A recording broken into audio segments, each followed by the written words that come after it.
Ông là chùa từ vừa sông mà cái bố cũng là chùa lì hiện tại là thì cả lục hay là tê lì là thế ông ấy đậu nè ông đá nó mò ra rồi cho lên mò na giờ chỉ báo tê là to cái sắp chừng nó tôi thấy đâu chỉ báo coi gì kia thì là cái là thì kỹ năng này này à cái gì bài là có bên đâu đó chỉ chuẩn được đấy cái thế là đâu bữa nay đi tua còn nhiều tôi nói là anh đã lo nó chừng lực quá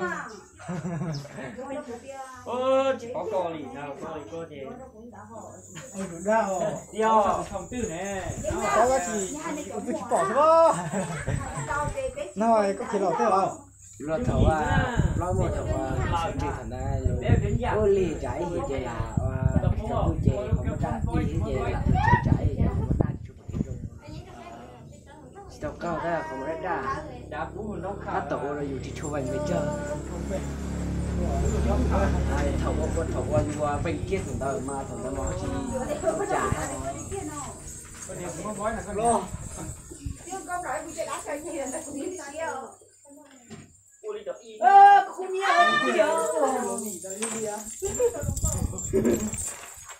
con nào nhỉ con này nhỉ cho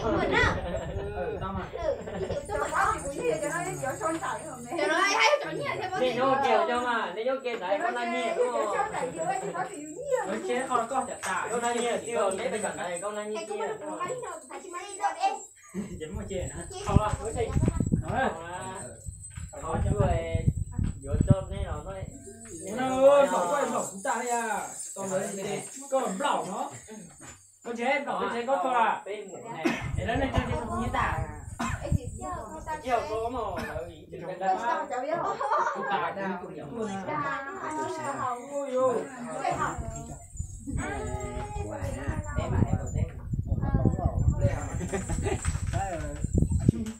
xây mở bên trong có tay chế xây mở lì đâu đều phí la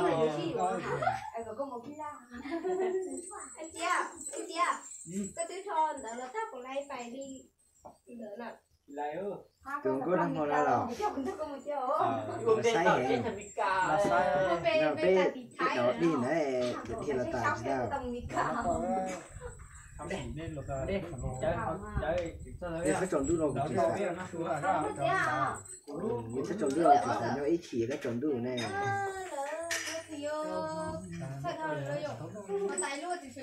nên chế đi chơi nếu ở ra họ luôn đó một tay luôn rồi thì chỉ một tay luôn thì lúc một tay thôi con màu là tiếng nhà họ còn nào con giờ lúc nó con nè nó có ai vậy là có tên gì không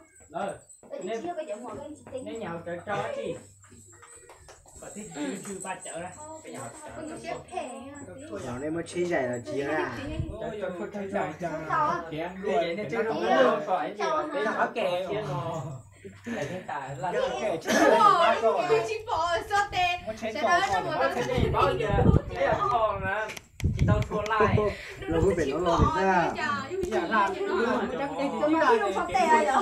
lúc là tao xứ rồi rồi xứ đẹp chưa ta thấy lại đâu diệt ra đi chú à rồi sao họ quay video rồi cho tới quay được bé luôn nó có một cái biết thế luôn nên mà hồi nhớ ta mà lúc nó giờ sẽ on nữa bé là nó món này từ cái tại sao mà tụi con coi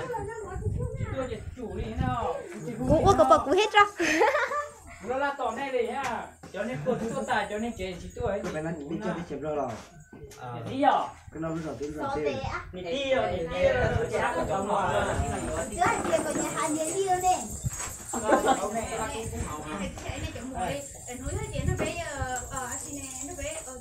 bé mà tính dạng nó cho nên nè bé mà bé con bông ta bé dùng một bông ta thì nè bé mà chịu nè cho nó trẻ mà nhỏ giờ thì chỉ gọi nó chia chính rồi mà nhỏ nào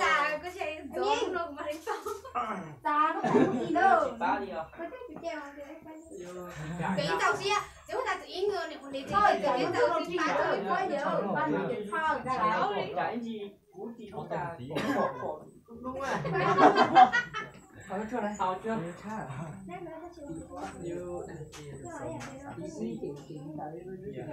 nó dính rồi. Nếu nó dính là bị tiết ổn mà dính rồi nó. Vẫn nó dính này. Dạ làm nhiều. Trong ta. Nó xảy cho nó trong này. Như kiểu này. Đó của này. Cái gì là có chạy biết bỏ coi cái gì. Nhưng mà có tiền neo đi nó màu nó tao xuống. Phải đại tiền chỉ tao phải luôn. Bây giờ đến giảm có tiền này hình nó màu nó bỏ xuống nên nó đi rồi. Là gì phải biển con này kiện thì ôn tao nữa hả? Còn nó giảm thế à?